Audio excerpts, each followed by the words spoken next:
Hello everyone, I am Rupam, founder and CEO of Aculi Labs Private Limited, creator of the Project Lifers, and author of the book Intimacy Lost for Man, The Birth of the Lugal. And welcome you all to episode number 27, The Fundamental of Marriage. And I'm pretty sure that you all have been waiting for this episodes on marriage for a very long period of time, and therefore episode number 27 onwards we are going to have the series of marriage in consecutive episodes. And I'm very sure that just like good students, you're sitting with pen and paper, you'd be taking down the notes, you'd be channelizing all your energy for 1 hour of attention, you'd be learning, and then you'd be giving thoughts about what you learned, and you'd also be attending this class with one of your friends or somebody who is interested in learning, so that after the class you can discuss about what you learned to make the learning much more fundamentally stronger. And so in episode number 27 we are going to learn the fundamental of marriage. What is a marriage? Why marriage came into existence? Why marriage is necessary? Who are the entities in the marriage? And of course, why marriages suffer and how to make marriages better again.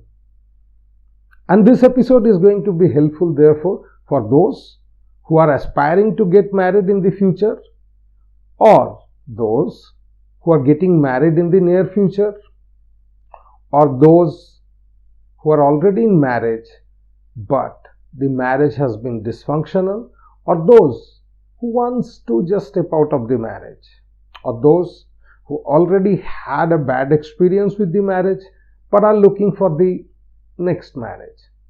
So this episode is going to be essentially helpful for everyone, because marriage affects everyone, whether it's parents' marriage, your marriage, and so on and so forth. So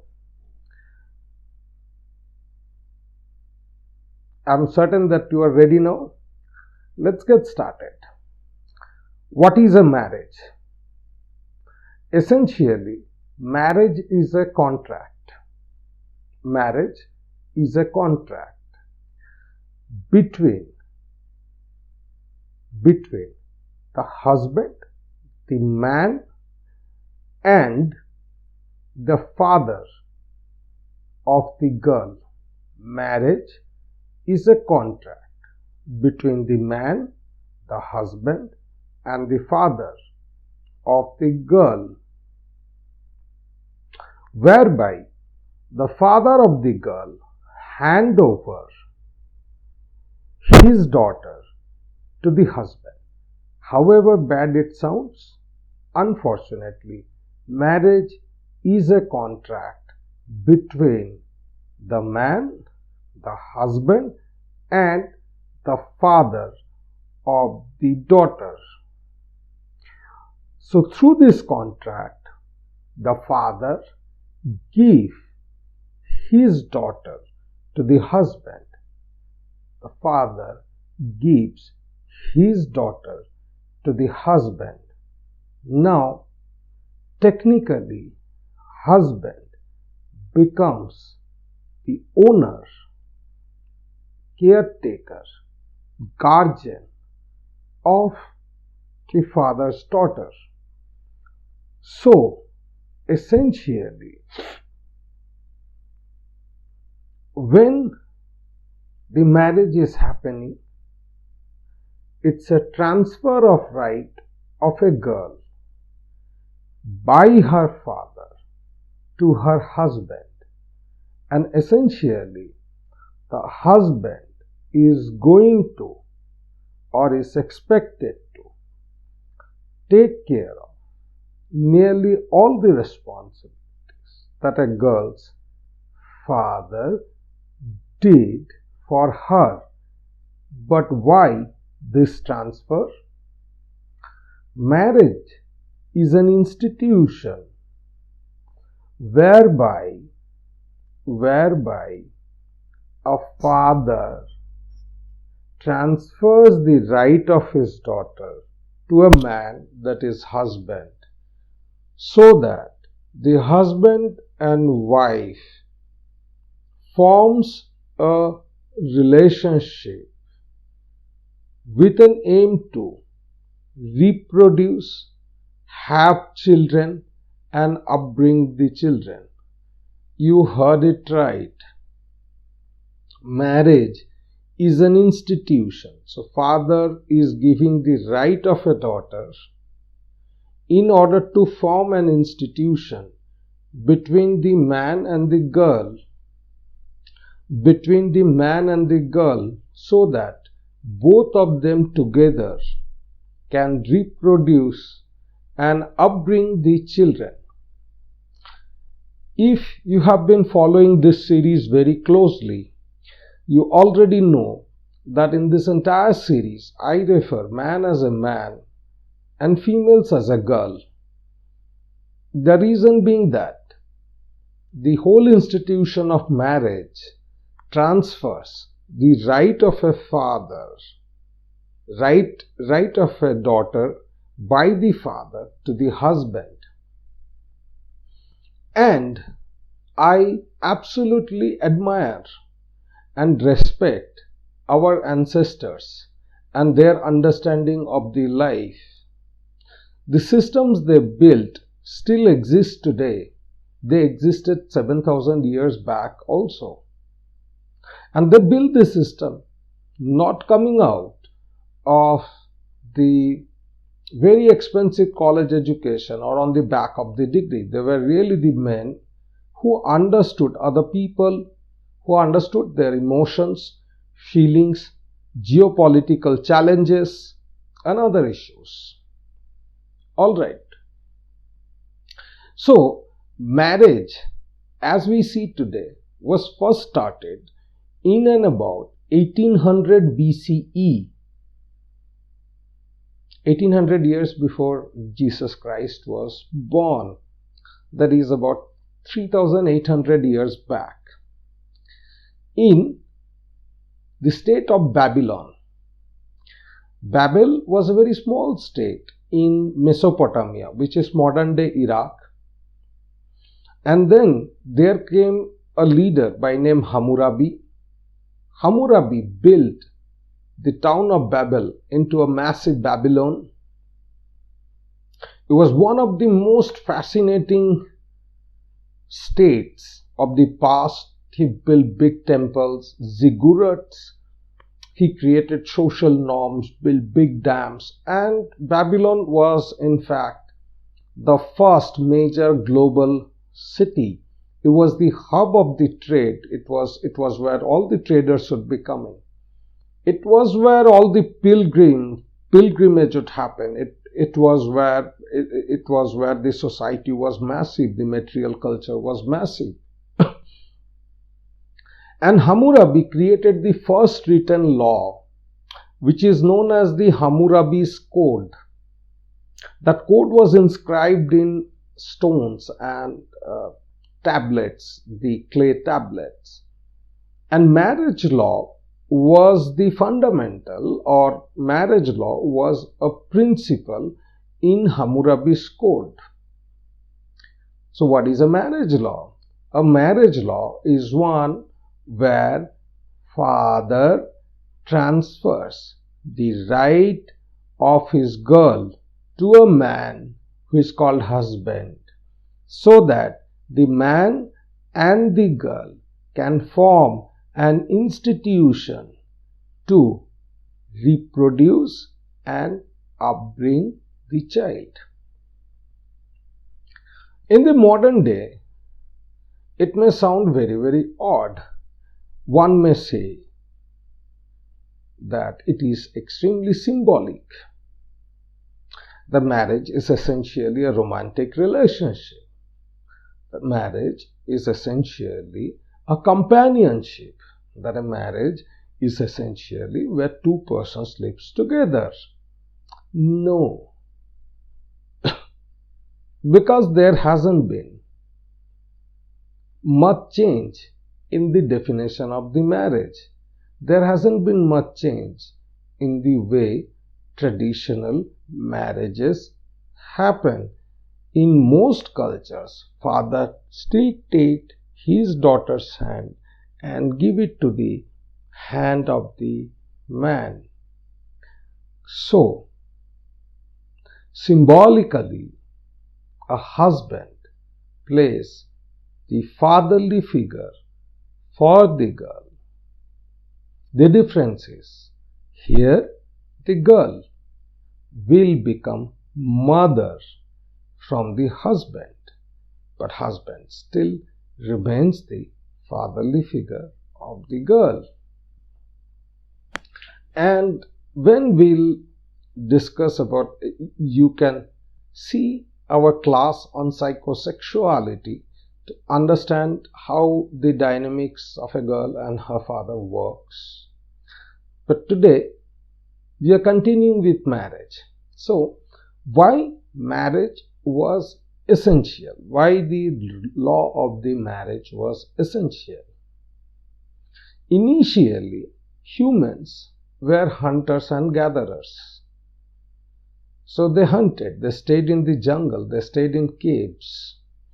They went out, men went out and hunted. Not much rules were required. They were in a tribe. But then, after the last ice age, that is 10,000 BC, men, women, females, girls, boys, guys, they started living in small pockets. They started doing agriculture. And then, sometimes around 4000 BCE, which is about 6000 years back, the early city prototypes started coming in. So, from one-dimensional role of hunter, men now had to have specialized role. Few men were building homes, so few men were in construction. Few men were herding, which is they were with the animals. Few men were doing agriculture. Few men had the responsibility to arrange water. Few men had the responsibility to protect the other men and women. So, the modern day city, the way that we know the modern day city, started coming up from 4000 BCE in Mesopotamia, in Harappa in India, as well as in Iran. There is a place called Susa,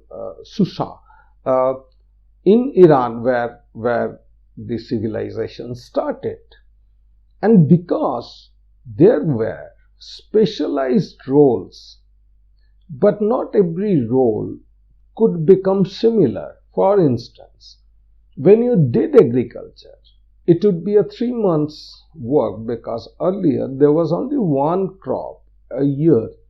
Then that crop, the production, the grains were to be safeguarded, and farmers would pretty much not be doing any other work for the rest of the year, but they would be requiring all the other essentials of life. For example, fruit, vegetables, the clothes, and therefore a financial system had to be established. Now, once the financial system got established, humans were no more men and women. They were milkmen, they were farming men, they were craftsmen. So, human species was no more about the men and the girls.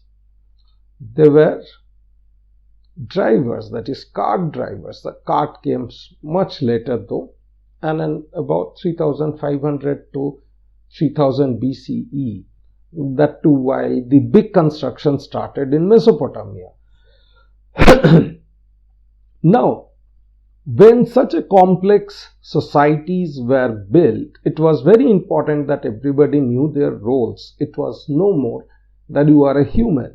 You had to perform certain roles and you had to do certain responsibilities.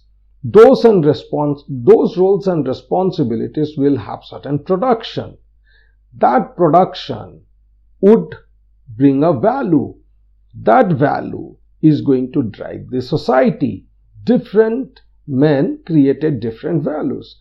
Girls, on the other hand, were still taking care of their home and helping their man in their pursuit. So those who made clay potteries, their females would work with them. They would make the pottery. Sometimes the female will sell, the man will make. And this is how our civilization started. Now, whenever we assign roles and responsibilities to a human, we are limiting the human being and we are restricting him to do or her to perform certain tasks. So it's a shortened version of our life. For example, we expect a farmer to only do farming, to produce crop for our society. And therefore, the farmer is not going to go out in the war. The farmer is not going to go out and arrange for the water. The farmer would not do many other functionalities that a human life would have to have. We call this objectification. And already in our class of classes and objects, rules and laws, which you can find from the list of the playlist, and again I am not going to add the link, because if you really want to learn, you have to learn to search and discover. So classes and objects were created. Now humans were no more just men and women. We were not only Homo sapiens, but we were specialized objects. Farmer was an object. Those who were doing trading, trader was an object. Crop storage was an object. So every human were objects who were expected to perform, to be part of the society. If you had to live in the society, you had to become an object and you had to identify or understand your roles. And you had to perform those roles, because if you were dysfunctional, if you could not function in the expected ways, then that could affect the entire society. Because if a farmer object could not produce crops, then the entire society could end up starving. And therefore, it was very important that each of these objects worked to the best of their functionalities. Now, from that point onwards, humans had to be objectified, and objects are nothing but just like products. You have an iPhone, you have a laptop. Laptop is expected to do certain roles, irrespective of whether the laptop is getting heated up or not, irrespective of whether it has the ability to perform that or not.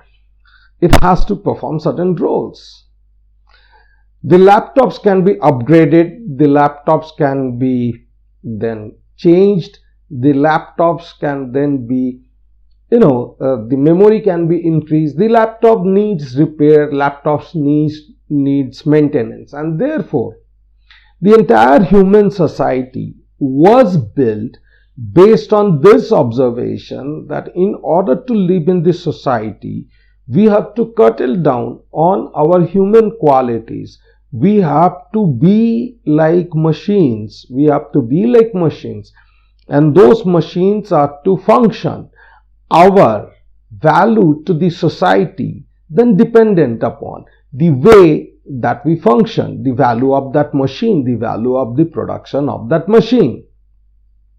And several such machines were combined together like a network in order to increase the production or in order to bring other people in the society. So there is no difference between a human society and a computer network.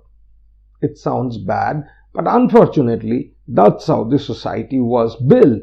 So, the very notion of modern civilized society, in fact, which has contributed to all this growth, that me and you are able to communicate with each other, that I am able to teach you without even knowing you. This was possible because of the vision of our forefathers 3,800 years, much before that, in fact 6,000 years back, to see the world as objects. And if any of you know programming, the programming entities are exactly the way our society functions. There are classes, there are objects, and then there are class objects relationship. Each of the class has their properties, so object has those properties, and each of the classes has some functionalities, so each object performs certain functionality. Each object has a lifetime, but the class doesn't have a lifetime. So there is a farmer, there can be another farmer, there can be another farmer. If one farmer dies, then there will be next farmer, he dies, then there will be next farmer. The farmer class exists. The political class exists from last 6,000 years. The trader class exists from last 6,000 years. The producer class exists. There will be one Steve Jobs, then another, then another, then another, and so on and so forth. So the objects will have a lifetime, but the classes will be fixed, and that's how human societies have come this far. Because if we could not bring so many humans together, there wouldn't be need to simplify the life. Paradoxically though, the more you simplify the life, the less amount of work your brain is doing, the less amount of struggle you are doing.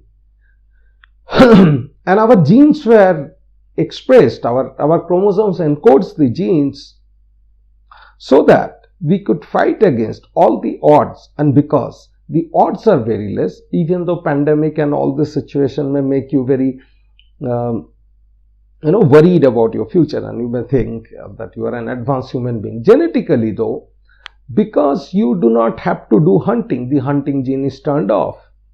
You don't have to arrange for the water. The genes that helps a man to bring water, survive near the water, are turned off. Because you don't have to adjust to the very difficult night conditions in the caves. The genes that are corresponding to the caves are turned off. Because you don't have to really burn the food in the fire, those are turned off. Because we had to navigate to a very long distance, travel by feet. Whenever there was a lack of food, we had to travel by feet, and those traveling by feet genes are turned off. So civilization is anti-evolution.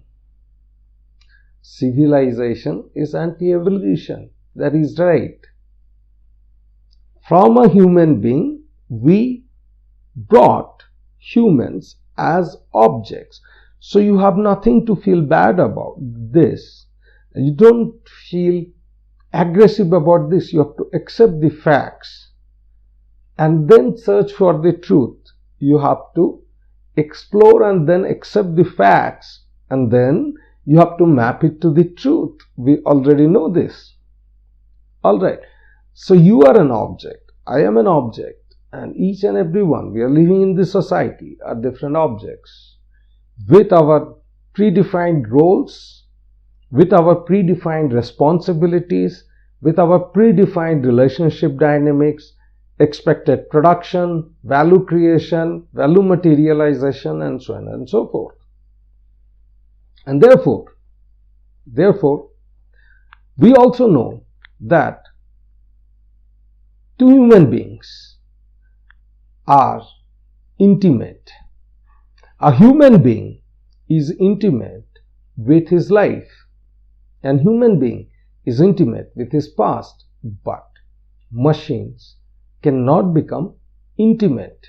Machines can only have relationships. I'll be shooting video in a mobile phone or camera. So relationship between me and the camera is that I'll be the presenter and camera will be the recorder. This is a mic. My relationship with the mic is I'll be the speaker. Mic will be the encoder of that speech signal into a digital signal. So there is a relationship. I am not intimate with the mic. I have a relationship with this mic. I'm not yet intimate with you, but I have a relationship with you. I am a teacher. You are learning. So there is a relationship. There is a responsibility. There is a role, assigned role. I have taken the position of a teacher. You have taken the position of the student. We know what is to be expected from the teacher and what is to be expected from the students. All right. So we are all being objectified. So marriage is a contract. Marriage is a contract between the father and the husband or the man, which transfers the right of the daughter to the man in order to create an institution to reproduce, have children and raise those children. So here the daughter is an object. You heard it right. Daughter is an object. There is nothing to feel aggressive about it. This is how the society has worked for last 6,000 years. When we accept the principles, then our life becomes simplified. When we denied the fact just to feel good, because it makes us feel bad, how can we be objects? We are all human beings. It makes us feel bad. So whenever it makes us feel bad, we just deny those facts and we create convenient narratives. No. A daughter is an object, an inherited class. The base class is father. Those who know programming, they will understand this. Daughter is an inherited class, with the base class as the father. And now this object called daughter is handed over. The ownership of this property or the object, the ownership of the object belonged to the father. Now it will be transferred to the man. Nothing to feel bad about. That's the way society has been for last 6,000 years. You don't feel good about it. You can just leave the society. Because if you are part of the society, you are still object. I am an object. Object has their properties, roles, responsibilities, and functionalities. Objects don't have intimacy. Alright? That's why marriage cannot have intimacy. But we will innovate here also. Coming back. So why it was required in 1800 BC to create the marriage law? Because when society was formed, men had to do much less work. Females had to do much less work. There was already, so work was divided between people. People had a lot of leisure time. So people were reproducing like hell. And who would be taking care of this many children? So our human population just shot like this. Because, of course, if you have more time, they would reproduce more. In the jungle would be balancing it out. Jungle in itself is an equilibrium. It balances it out. But the humans did not have any sense of that equilibrium. They did not know the underneath mechanism. So any man would be impregnating any woman and then the child will be born. Then who is going to take care of the child in the society? Whether the child is going to grow up as a farmer, whether the child is going to grow up as an engineer or a clinician, who would decide?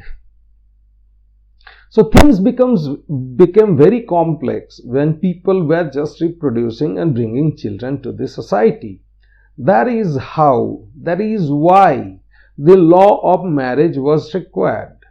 Law of marriage was required to ensure that there is a control on the way we reproduce, and then we don't dump those children because they are useless objects. You see, society is built on convenience, the usability. I have a responsibility, I have a usage, you have an usage, and there is a transfer between me and you, maybe knowledge, I don't know, or education. I don't know whether you are able to consume that or not, but I trust and believe that yes, the knowledge has been transferred and that is going to be of some use and help for you. So there is a transfer, there is a relationship. Each one of us are objects, but a small child is not yet objectified, isn't it? A small child is still a human child. The child has no utility for the society. The child has no utility. I have an utility, and you are watching these classes because you too have an utility and you want to solve certain problems. When the child is born, the child doesn't have any utility. Besides, unlike the children of a goat child just born and starts dancing within 24 hours. A human child takes about a year to just stand up on his feet. The human children are extraordinarily dependent. We are born with very smaller brain and then slowly the brain gets developed. We are born very weak. So human children have no utility when they are born, but they will have an utility in the future after the age 10 possibly. And so human children are extremely dependent on the parents to grow them up. It's not with the other animals. Our children are vulnerable, our children are weak, our children are incapable of fighting in this society. If you leave a 10-year-old child, male child, to compete against the other man, he is not going to be able to have any food. But that's not true. He is going to have food. He will figure out his way up. Coming back, so now when the children are born, they are vulnerable, they are dependent, and if there is no enforcement, then parents should simply give birth to the children, and those children who doesn't, based on their choices, if the children doesn't look nice, they may throw him. If the children, if they may just reproduce and throw the children around. That is the reason law of marriage was brought, so that only and only married couples could reproduce, have sex and produce a baby. And then once this man and the girl produced a baby, then it becomes their responsibility, additional responsibility, to upbring that baby up to the age of 18. Okay? Because children are vulnerable, they are extremely dependent upon their parents. The law of marriage was created to prevent men and girls to just reproduce and throw away the babies. It also prohibited and prevented men and women to not have babies. Why? Because every object has a lifetime, and that object has to be replaced by another object. That object has to be replaced by another object. That object has to be replaced by another object. A farmer cannot simply die. Society is going to starve. So a farmer has to give birth to a child, mentor the child, prepare the child to become a farmer. And then when the farmer is old, this new farmer, the child farmer, then takes over and performs his responsibilities. At that time, the old farmer is incapable physically, emotionally, mentally, because he is aged. So the way when the farmer was young, the child was vulnerable. The farmer took care of the child. Now, the child is a farmer. The farmer is an old man, vulnerable. The child takes care of this new farmer, takes care of the old farmer. See how beautifully our ancestors created this system. So, nobody could just reproduce and dump the children. They could not do that. And nobody could kill and dump people as soon as they got older. See, it gave meaning to children. It gave meaning to the old age. Beautiful system. So, marriage was created so that a man and a girl could reproduce, have baby, and then it becomes their responsibility to raise that child till the child is capable of fighting into the society, and that's up to the age 18. Then the child becomes an object, becomes functional, meaningful, responsible for the society, and the child creates his own livelihood, own responsibilities for the society, becomes good, functional. Then the child marries to another girl. Then they have babies. Then the child is not only taking care of the babies, but by that time his parents have grown older. They are incapable because the system of marriage was brought for the incapability. The children then takes care of their parents. But as per the law of the marriage, the responsibility of the married objects, a husband object and the girl object, that ends only up to the reproduction and upbringing the child. It doesn't suggest that they have to take care of their parents. Please note that. So, the society claims that if the marital system remains functional, then the society is going to be taking care of the old age people. So, taking care of the parents is an additional responsibility, not the core responsibility, but giving birth to a child and upbringing the child is the core responsibility, not a choice. So when you are getting married, please know, if you are a girl, that you are an object. You are a property of your father, which is given to a husband, irrespective of what people tells you. You have to accept that. Because if you do not accept your position as an object in this society, it makes you dysfunctional. Once you are dysfunctional, the society doesn't care about you. You may think that you have everything, but at the end you lose a life. You lose the rest of the human abilities also, because being part of the society gives you that ability to have that extra time to learn, live your life, think.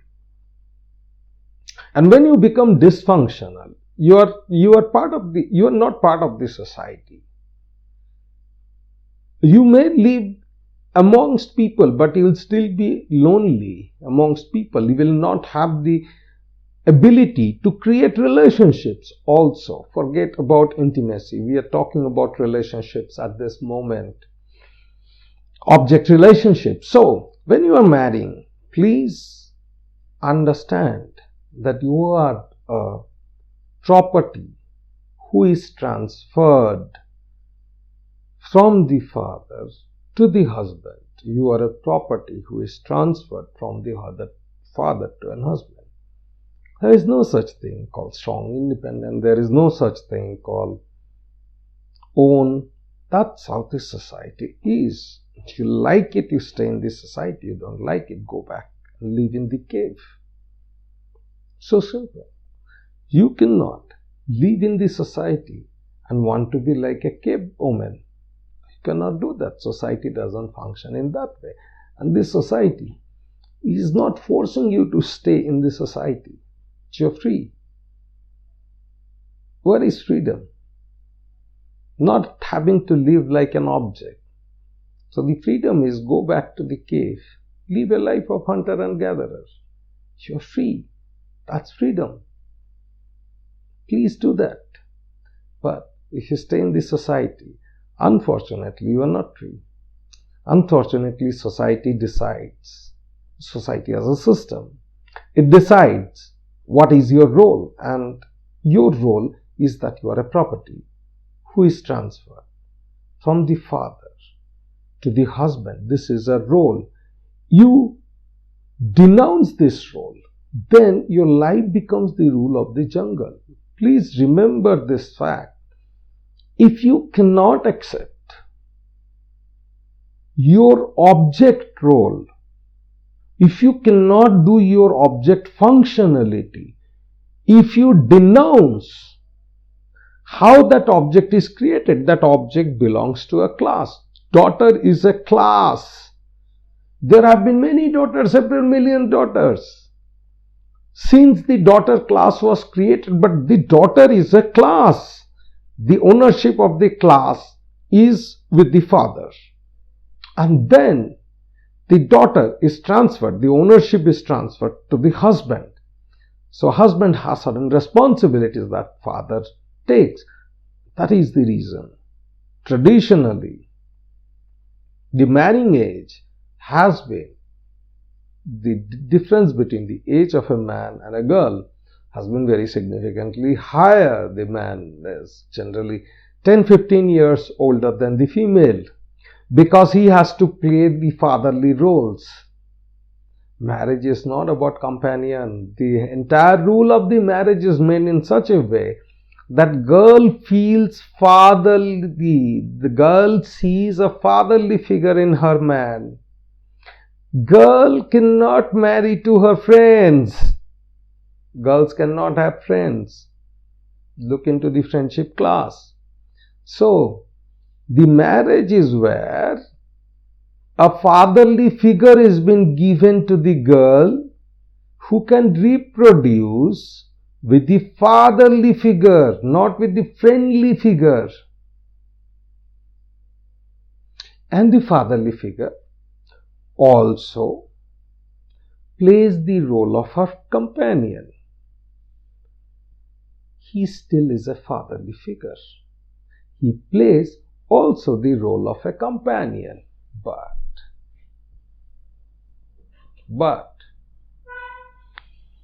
when you want to feel that you are free, though freedom is all about living a hunter-gatherer life, it's an amazing life. You are genetically evolved. You have more genes. We are devolved human beings. We are not really the ancient humans. We have much lesser gene, much lesser brain weight, because we are performing limited functionalities, limited responsibilities. So, you are an object, daughter object. Ownership belongs to the father. And marriage is a contract by which the ownership is passed to another fatherly figure, your husband. So, husband is the fatherly figure of the girl. The only difference is the husband is allowed to reproduce from the girl. The husband is allowed to reproduce from the girl, though he is a fatherly figure for the girl, but this fatherly figure can reproduce technically speaking, girls can reproduce good only with their fatherly figures, because they experience the fatherness of that man, and based on that their motherhood qualities are expressed. Just because you think,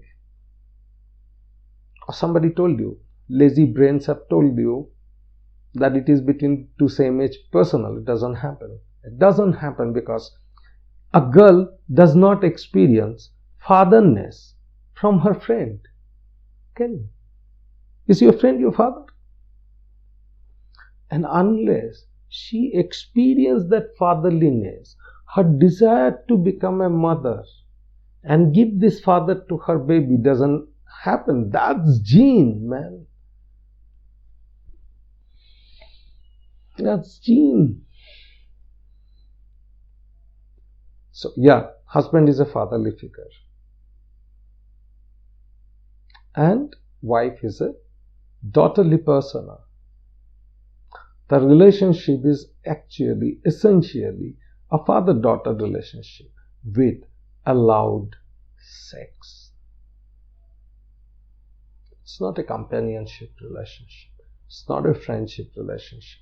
It's a father-daughter relationship that allows sex. Once you have sex, you can reproduce. And that child will be fathered by the father. And father will still be the fatherly figure of the girl. If this dynamic is broken, then the marriage is broken. Of course, you understand this, right? Because the systems of today are been in existence from 6,000 years. Those who know computer program, you know the computer program. If you just alter one class in the software, your entire system may collapse eventually, isn't it?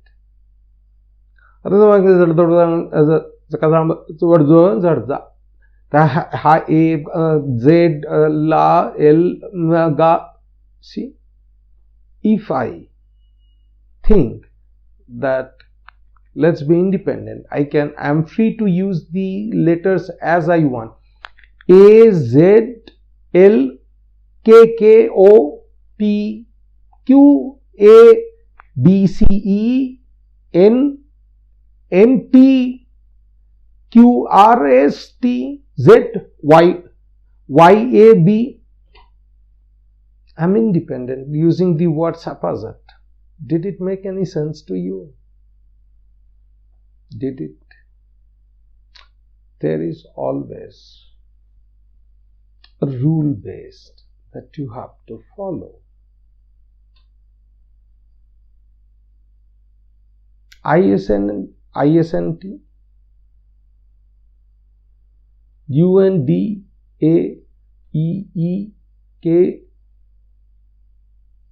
You are not free.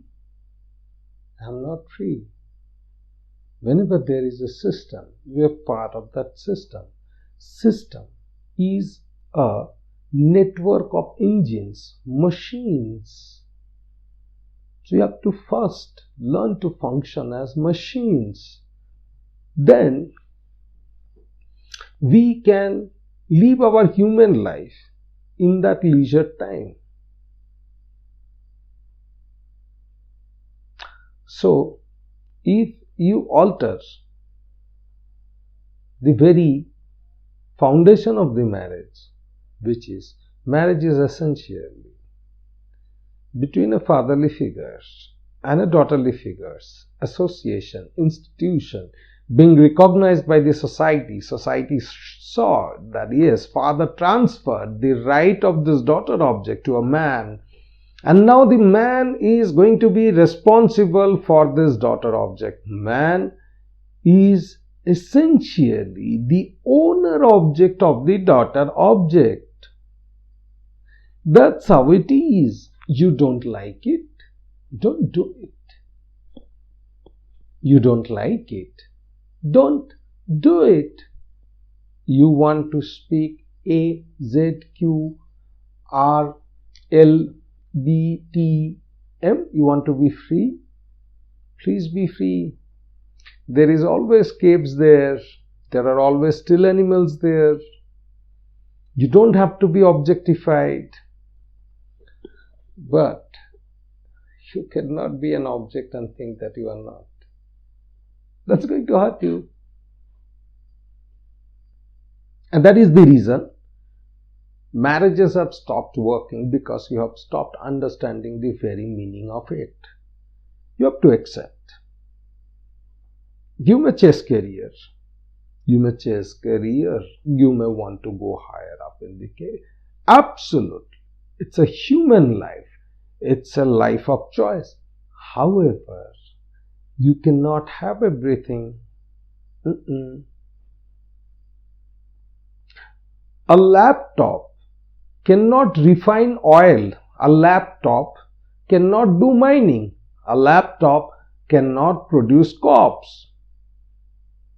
It cannot produce crop. A laptop cannot produce water.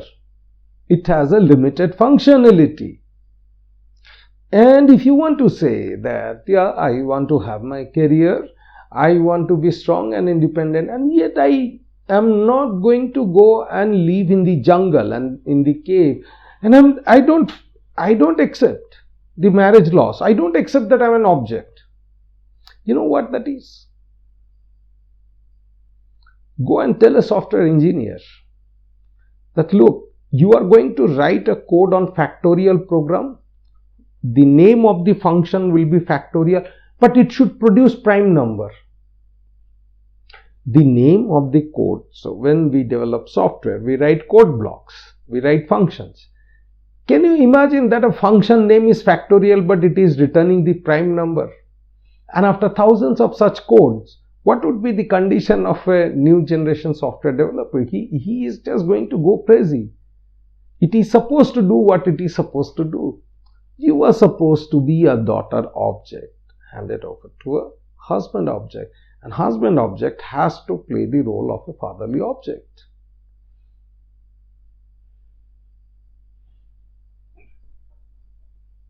You are looking for a girlfriend. You cannot marry to a girlfriend. You cannot marry to friend. It is not the object relationship. Marriage is a relationship between a daughterly object and a fatherly object, with daughterly object being transferred. So, I know this is going to be really shocking for some of you. So, today's class, we are going to give you leave 10 minutes earlier. Marriage is an institution between a man and a girl to reproduce and then upbring those babies. That's it. As an additional responsibility. As an additional responsibility, he may take care of his parents. As an additional responsibility. Even if he doesn't, the society takes care of them because they did their responsibility by becoming a parent and raising you.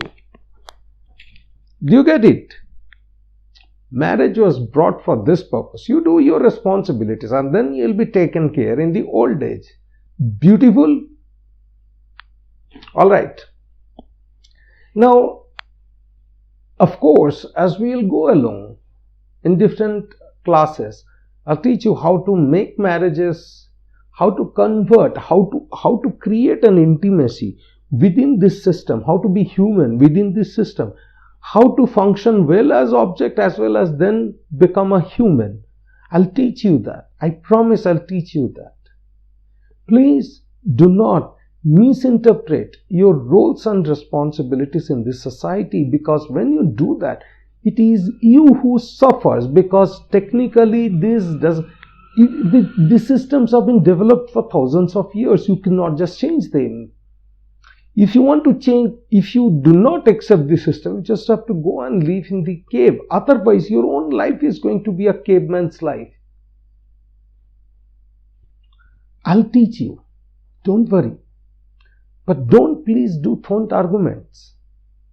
Please don't say that no, I'm not like this, I'm this. No, I'm not even though I'm a calculator program, I'm like mobile and calculator are same, they are equal.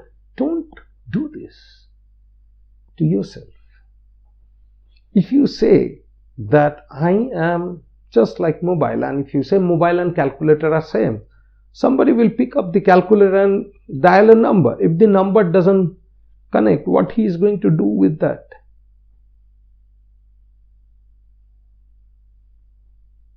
Got it? If a mic doesn't record this class, what am I going to do with this mic? Got it? So, in today's class we learn about the marriage. In tomorrow's class we are going to continue with the marriage and understand the complete dynamics. But for now, leave with this understanding that marriage is indeed a contract between a father and a man, which hands over the daughter object to a man's object. Now the man becomes fatherly to the daughter with the essence that the man and the girl will form an institution. We'll learn about this institution tomorrow. Will form an institution, will give birth to a baby and raise the baby. Why? So because the baby is needed for the society. The old engines are to be changed with the new engines. Old phones are to be changed with the new phones. That's what we are. You have to accept it or live in the jungle. So, because they are performing their role to upbring new machines, society is going to take care of them when they are old. Their children may take care of them as an additional responsibility, but society promises to take care of them in the old age. Society promises that they would not be killed. Society promises they will not be thrown away. Please remember, in the ancient societies, when people got older, the tribe killed them and ate their meat. Yes, because they were incapable of hunting. They were not carried. Such tribes are still in existence in New Guinea, Papua. You can search for New Guinea, Papua tribes. So, you are getting married. Marriage is an institution that prevents you from getting killed in your old age and being eaten by the man-eaters. Good deal? Alright. See you tomorrow. Those of you who really wants to understand the fundamental, because as you know, as you understand the fundamental, there is no problem with being called, if I have a role, I have a responsibility, why should I be felt bad? Why should you be felt bad? No, you have to accept your roles and live on. So, those of you who are really interested in understanding the fundamentals of life, who want to understand, because once you understand, of course you know that a lot of your pain will be gone today. And as we take on this classes, you'll see the pains will be gone. Please read the book Intimacy Lost for Men, The Birth of the Lugal. That's a very philosophical and historical and scientific overview of the way that a man would have to see through the life and a female's. It's a complete detailed understanding, and you'd be getting that book from our website lifers.com from for the Indian buyers, and for the global audience you can get the book from amazon.com. And today I'll not be leaving you with any self-assessment tests. Today was a very little bit of shocking day because nobody might have told you this. So just see the video as many times possible, note it down, think about your life, Drop your comments. Get the book, Intimacy Lost for Men, The Birth of the Lugal. It is going to be essentially a very, very important book. It will come in 4 volumes. Volume 1 is released. Just get the book. That's all for today. Thank you so much for your undivided attention, for your willingness to learn and take control of your life beyond all the nuances and nuances that we see in the society today. Thank you all. Have a great day. See you tomorrow again.